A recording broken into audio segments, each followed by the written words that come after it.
Coucou tout le monde, ici Nathalie Chausseau, votre coach en solutions santé naturelle. Dans la vidéo d'aujourd'hui, je vais répondre à la question de Madeleine qui a été me la poser sur le mur Facebook de Vers ma nature, sur lequel je vous invite à venir poser vos questions santé d'ordre général. Quand c'est trop particulier, je ne peux pas y répondre, je ne fais pas de la consultation au coin du clavier. Alors, voici sa question.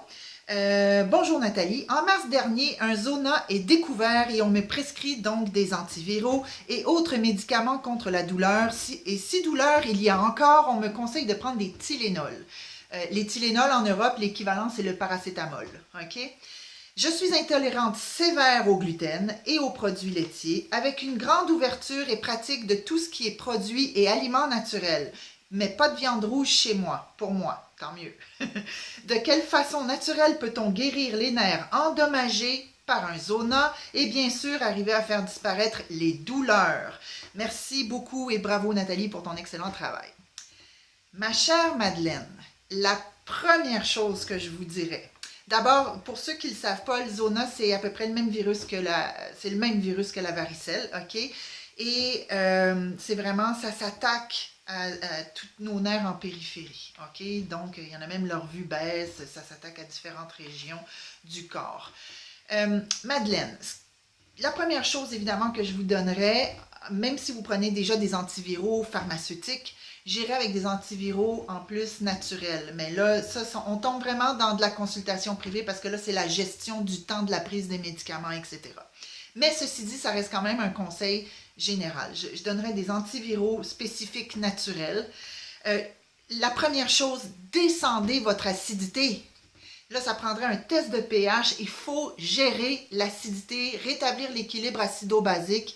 Quand on est intolérante sévère au gluten, et j'entends pas cœliaque encore, ok, mais si on est intolérante sévère au gluten, il y a probablement, pas probablement, à 99,999%, je suis certaine que vous avez l'intestin poreux, ok, et intestin poreux, souvent, est synonyme de trop de candidats. On a une surprolifération de candidats et de parasites intestinaux. Okay? Le déséquilibre est complet.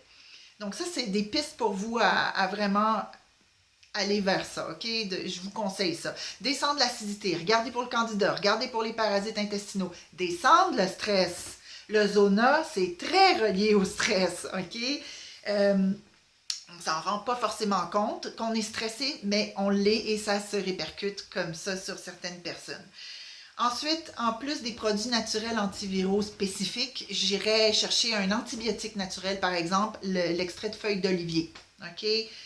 Et évidemment, je ferai une réforme complète du mode de vie alimentaire, du moins. Je me mettrai sur les types glandulaires, je mettrai tout un protocole d'hygiène santé au naturel en place finalement. Et honnêtement, pour faire la base de ce genre d'hygiène de vie, je conseille vraiment de faire le programme antifatigue. Je sais que le nom convient peut-être pas au cas actuel, mais c'est vraiment une démarche de vie, de santé au naturel que ce programme-là. Pendant 8 semaines, on fait vraiment toutes les étapes une à une. On rétablit le pH, on s'occupe du stress, on s'occupe du sommeil, on s'occupe de l'alimentation. C'est extraordinaire. Et aussi, je vérifierais, moi, la dernière chose, j'ai oublié de le dire, si vous ne faites pas peut-être un peu d'hypoglycémie. Probablement qu'il y en a. Avec l'intolérance sévère au gluten, je ne sais pas, votre médecin, est-ce qu'il a regardé aussi du côté de l'anémie? J'irai voir là. Souvent, on a une carence en fer assez importante quand on est réactif au gluten. Alors écoutez, Madeleine, j'espère que ça vous a éclairé. Alors, si on résume, descendre l'acidité, prendre des antiviraux naturels, prendre un antibiotique naturel, s'occuper de son stress, s'occuper de voir s'il y a du candida puis des parasites. OK? Alors, j'espère vous avoir éclairé un petit peu au moins sur une démarche à faire. Et ben, je vous dis tourlou, à bientôt.